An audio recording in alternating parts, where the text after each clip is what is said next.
India के इतिहास का सबसे एम्बिशियस और game changing infrastructure project great Nicobar island mega project एक ऐसा विजन है जो सिर्फ एक आइलैंड को डेवलप करने का प्लान नहीं है, बल्कि भारत को ग्लोबल मैरीटाइम सुपर पावर बनाने की तैयारी है। इस प्रोजेक्ट की एस्टिमेटेड कॉस्ट लगभग 81,000 करोड़ से लेकर 52,000 करोड़ रुपए तक बताई जा रही है और फ्यूचर एक्सपेंशन के साथ ये और भी बढ़ सकती है। Great Nicobar island bay of Bengal के साउदर्न एज पर स्थित है और इसका लोकेशन दुनिया के सबसे important shipping root Malacca strait के बिल्कुल पास है। मलक्का स्ट्रेट वो जगह है जहां से दुनिया का लगभग 30% से भी ज्यादा मरीन ट्रेड गुजरता है। China, Japan, south Korea, Taiwan, Singapore और यूरोप के बीच होने वाला ट्रेड इसी रोड से होता है। हर दिन हजारों कार्गो शिप्स और ऑयल टैंकर्स यहाँ से पास होते हैं और इसी वजह से ग्रेट निकोबार का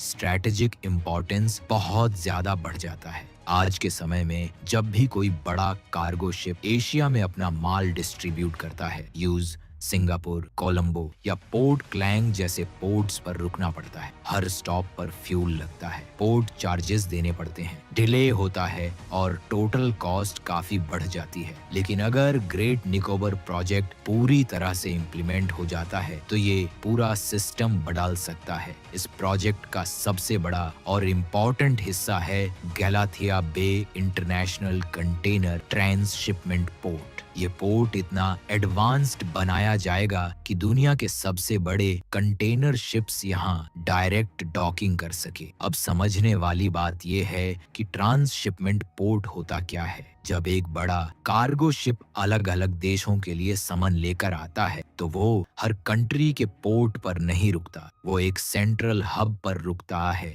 जहां से छोटे शिप्स के थ्रू कार्गो अलग अलग डेस्टिनेशंस तक भेजा जाता है। आज के टाइम पर इंडिया के काफी कंटेनर कार्गो को सिंगापुर और कोलंबो के थ्रू ट्रांसशिप करना पड़ता है, जिससे भारत को हर साल बिलियंस का लॉस होता है। लेकिन ग्रेट निकोबार के बाद इंडिया खुद एक ग्लोबल ट्रांसशिपमेंट हब बन सकता है। सोचो, चाइना से एक मैसिव कार्गो शिप आता है जिसमें इंडिया, बांग्लादेश और श्रीलंका के लिए माल है। पहले उसे अलग अलग पोर्ट्स पर रुकना पड़ता था, अब वो सीधा ग्रेट निकोबार आएगा, एक ही जगह कार्गो अनलोड करेगा और फिर छोटे फीडर शिप्स उस माल को डिफरेंट कंट्रीज तक पहुंचा देंगे। इससे फ्यूल की बचत होगी, टाइम बचेगा और शिपिंग कंपनीज के लिए कॉस्ट काफी कम हो जाएगी। इसी वजह से दुनिया की बड़ी शिपिंग कंपनीज ऐसे हब्स को प्रेफर करती हैं। अगर भारत ये सिस्टम सक्सेसफुली एस्टैब्लिश कर लेता है तो सिंगापुर और कोलंबो जैसे पोर्ट्स को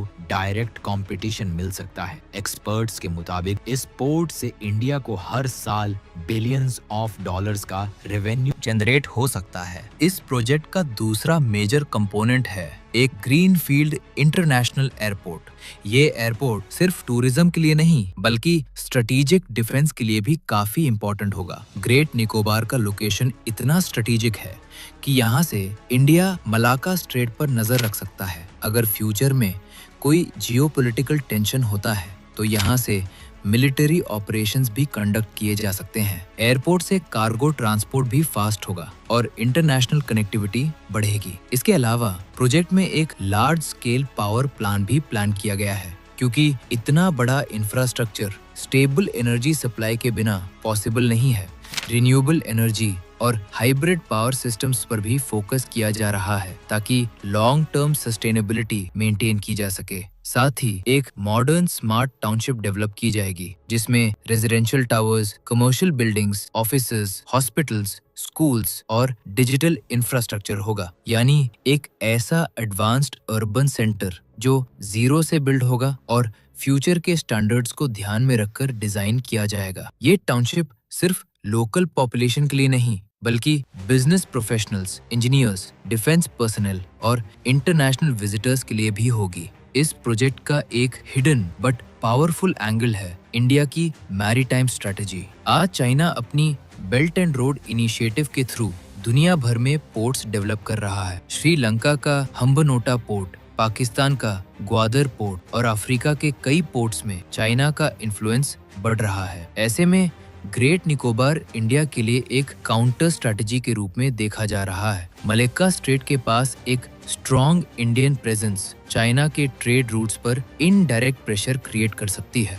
इसी वजह से डिफेंस एक्सपर्ट्स इस प्रोजेक्ट को सिर्फ इकोनॉमिक नहीं बल्कि स्ट्रेटेजिक मास्टर स्ट्रोक भी मानते हैं। लेकिन जितना बड़ा विजन है उतने ही बड़े सवाल भी उठ रहे हैं। एनवायरमेंटल एक्सपर्ट्स का कहना है कि ग्रेट निकोबार एक इकोलॉजिकली सेंसिटिव एरिया है जहां dense rain forest, rare wildlife और यूनिक बायोडाइवर्सिटी मौजूद है। इस प्रोजेक्ट के लिए लाखों पेड़ कटने पड़ सकते हैं जिससे नेचुरल इकोसिस्टम को नुकसान हो सकता है। लेदर बैक टर्टल्स जो दुनिया के सबसे बड़े सी टर्टल्स में से एक होते हैं इस एरिया में नेस्टिंग करते हैं और उन पर भी इम्पैक्ट पड़ने का डर है।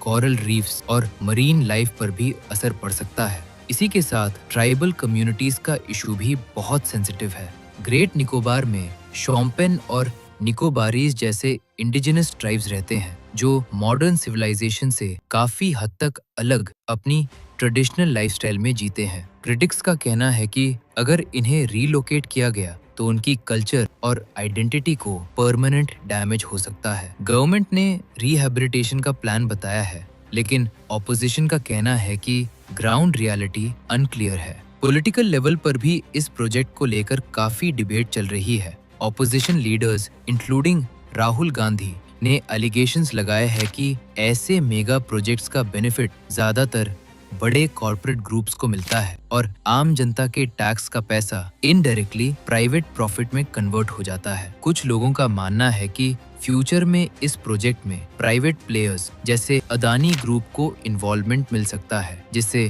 फेवरेटिज्म का इशू उठता है। हालांकि गवर्नमेंट ने किसी स्पेसिफिक कंपनी को ऑफिशियली फाइनल नहीं किया है और कहना है कि सब कुछ ट्रांसपेरेंट बिडिंग प्रोसेस के थ्रू होगा। गवर्नमेंट का स्टैंड क्लियर है कि ये प्रोजेक्ट भारत के लॉन्ग टर्म इकोनॉमिक और स्ट्रेटेजिक फ्यूचर के लिए जरूरी है। उनका कहना है कि अगर इंडिया को ग्लोबल ट्रेड में स्ट्रॉन्ग पोजीशन लेनी है तो ऐसे मेगा इंफ्रास्ट्रक्चर प्रोजेक्ट्स अनअवॉइडेबल है। Employment generation, foreign investment, tourism और डिफेंस स्ट्रेंथ सब इस प्रोजेक्ट से इम्प्रूव हो सकते हैं। रियलिटी ये है कि ग्रेट निकोबार प्रोजेक्ट एक डबल एज्ड सोर्ड है। एक तरफ ये भारत को ग्लोबल मैरिटाइम लीडर बना सकता है, दूसरी तरफ एनवायरमेंटल और सोशल रिस्क्स भी उतने ही बड़े हैं। अगर प्लानिंग स्मार्ट और सस्टेनेबल हुई तो ये प्रोजेक्ट इंडिया के लिए हिस्टोरिक टर्निंग पॉइंट बन सकता है, लेकिन अगर बैलेंस नहीं बनाया गया तो ये लॉन्ग टर्म डैमेज भी क्रिएट कर सकता है।